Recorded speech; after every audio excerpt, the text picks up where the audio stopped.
Praise the Lord. இந்த உலகத்தில் கஷ்டங்கள் கவலைகள் வரும் பொழுது எல்லாத்தையும் ஃபேஸ் பண்ணி தாண்டி போகக்கூடிய மனதைரியம் நமக்குண்டு.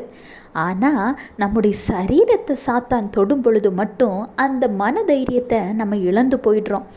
பைபிளில் கூட யோபுவை சோதிக்க சாத்தான் கடைசியாக அவனுடைய சரீரத்தை தான் தொடுவான்.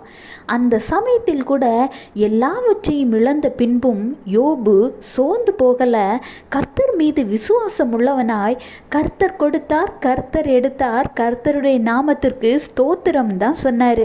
அவருடைய அந்த விசுவாச அறிக்கை அவர் இழந்து போனது அனைத்தையும் 2 மடங்காக அவர் பெற்றுக்கொள்ள கர்த்தர் கிருபை செய்தார். இன்றைக்கு நீங்களும் நோய்வாய்ப்பட்டு மீண்டு வர முடியாமல் ரொம்ப கஷ்டத்தில் இருக்கீங்களா?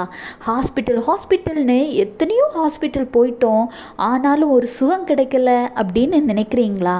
இல்லை மருத்துவர்களால் கைவிடப்பட்டு வீட்டில் இருக்கிறீங்களா? கர்த்தர் சொல்கிறார், உபாகமம் 7:15, கர்த்தர் சகல நோய்களையும் உன்னை விட்டு விலக்குவார். பார்த்தீங்களா? உங்களை விட்டு என்ன நோயாக கூட இருக்கலாங்க. புற்றுநோய்கள், கட்டிகள், இல்லை தலையில், வயிற்றில், காலுன்னு உங்கள் சரீரத்தில் எந்த அவயத்தில் நோய் இருந்தாலும் இன்று சுகம் தர ஆண்டவர் உங்களை தேடி வந்திருக்கிறார்.